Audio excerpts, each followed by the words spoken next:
এটা কোনো ফুটবল হতে পারে না, তোমরা বিকৃত রেফারি, আমাদের সাথে অন্যায় করা হয়েছে। হাত ইশারায় আর্জেন্টিনা ও মিশরের ম্যাচে এভাবেই বললেন মিশরের কোচ। এছাড়াও ম্যাচ শেষে সরাসরি রেফারির দোষ দিলেন তিনি। ম্যাচের সময়ও বারবার রেফারির সিদ্ধান্তকে দুই হাত দিয়ে অন্যায়ের প্রতিবাদ করেন তিনি। কোনোভাবেই যেন মেনে নিতে পারছেন না, সব সিদ্ধান্তই যেন মিশরের বিপক্ষে দিচ্ছেন রেফারি। কি হয়েছিল পুরো ম্যাচে? সত্যি কি রেফারি বিতর্কিত সিদ্ধান্ত দিয়েছে? চলুন যাচাই করে দেখে নেওয়া যাক। বিশ্বকাপে রাউন্ড অফ 16-এ আজ মিশরের বিপক্ষে মাঠে নেমেছিল বর্তমান বিশ্ব চ্যাম্পিয়ন আর্জেন্টিনা। প্রথমে অ্যাটাকের পর অ্যাটাক করেও গোল আদায় করে নিতে পারেনি মেসিরা, বরং উল্টো গোল হজম করে আর্জেন্টিনা। এর মাঝে একটি পেনাল্টিও মিস করে বিপদে ফেলে দেয় মেসি। প্রথমার্ধে শেষ হয় 1-0 গোলে পিছিয়ে থেকে। ততক্ষণে একটা বিতর্ক পেনাল্টিতে, এমন ফাউলে পেনাল্টি ঘোষণা করেন রেফারি, যা সহজে মেনে নেয়নি মিশরের ফুটবলাররা। তবে সেখানে গোল মিস করায় সেটা ধামাচাপা পড়ে যায়। এরপর প্রথমার্ধ শেষে আবারও শুরু হয় খেলা, আবারও লিড নেয় মিশর, আবারও আর্জেন্টিনার জালে গোল জড়ায় তারা। তবে সেটা গোল বলে ঘোষণা করেন রেফারি। 1 মিনিট আগে করা ফাউলে গোল বাতিল করে রেফারি, যেখানে রয়েছে বড় বিতর্ক। এত সাধারণ ফাউলে এত বড় সিদ্ধান্ত কিভাবে নেয় ভিএআর? কিভাবে এই গোল বাতিল করলো তারা? বল লুজ করে যাওয়ার পরও এই বল কিভাবে ফাউল হয়?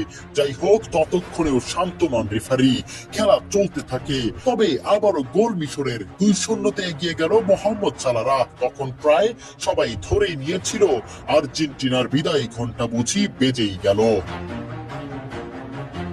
তবে মেসি যে মাঠে আছে এটা মনে রাখতে হবে সবার। 79 মিনিটে মেসির দারুণ ক্রসে গোল করেন আর্জেন্টিনার ডিফেন্ডার ক্রিস্টিয়ানো রোমেরো। নাটক শুরু এখান থেকেই, স্বপ্ন বুনতে শুরু করলো আর্জেন্টিনা। পরক্ষণেই আবার গোল আর্জেন্টিনার। কামব্যাক করলেন মহাকাব্যের কাব্যিক মেসি। দূরপাল্লা শট থেকে কামব্যাক আর্জেন্টিনার। মেসির প্রথম গোল আর্জেন্টিনার সমতায় ফেরা। এ যেন কোনো ম্যাচ নয়, এ যেন এক বড় নাটক। তবে আসল নাটক তো এখনো বাকি। এটাকে মিশরের ফুটবলাররা খেলার বাকি আর মাত্র কিছুক্ষণ। বল পায়ে মোহাম্মদ সালাহ ডিবক্সে ফাউল করেন আর্জেন্টিনার ডিফেন্ডার। খালি চোখে দেখা গেছে সরাসরি ভাবে এটা ফাউল। স্পষ্ট এটা একটি বিতর্কিত ধাক্কা, এবং সেখান থেকেই পা দিয়ে মোহাম্মদ সালাহকে ফেলে দিলেন আর্জেন্টিনার ডিফেন্ডার। এটা কিভাবে ফাউল হয় না? একটাবার বিবেক খুলে বলুন, এটা কোন ধরনের নৈতিকতা থেকে ফাউল ধরলেন না রেফারি? তবে সবচেয়ে মূল বিষয়, মোহাম্মদ সালাহকে এমন স্পষ্ট ফাউল না দেওয়ায় পেনাল্টি পায় না মিশর, যেখানে সরাসরি জয় বঞ্চিত হন মোহাম্মদ সালাহরা। ততক্ষণে রেফারির কাছে আবেদন মোহাম্মদ সালাহদের, আবেদন নাকচ। খেলা চলতে থাকে।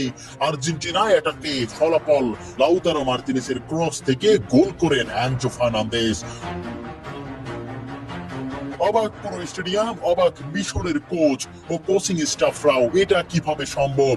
ততক্ষণে রেফারির কাছে চলে গিয়েছেন মোহাম্মদ সালাহ, বারবার বোঝাচ্ছেন এটা তো ফাউল, এটা তো পেনাল্টি, তবুও কেন কথা শুনছেন না? যেন কথার বিপরীতে হলুদ কার্ড খেতে হচ্ছে সবাইকে। একের পর এক হলুদ কার্ড, সেই হলুদ কার্ড পরিণত হলো লাল কার্ডে। এরকম বিতর্কিত সিদ্ধান্ত দেখেই দুই হাত দিয়ে ক্রস করে বুঝিয়ে দিলেন, তোমরা বিকৃত, তোমরা আমাদের সাথে অন্যায় করলে। নিজের স্টাফরা ততক্ষণে নিষেধ করছিলেন মিশরের কোচকে, তবে তাকে যেন থামানোই যাচ্ছে না। বারবার হাত দিয়ে প্রতিবাদ করে ইশারা করছেন তিনি। প্রিয় দর্শক, আপনাদের কাছে কি মনে হয় পুরো ম্যাচটি এত সিদ্ধান্ত, এত বিতর্কিত ঘটনা কিভাবে হয় একটি ম্যাচে? আপনাদের মন্তব্য কি কমেন্ট বক্সে অবশ্যই জানিয়ে যাবেন।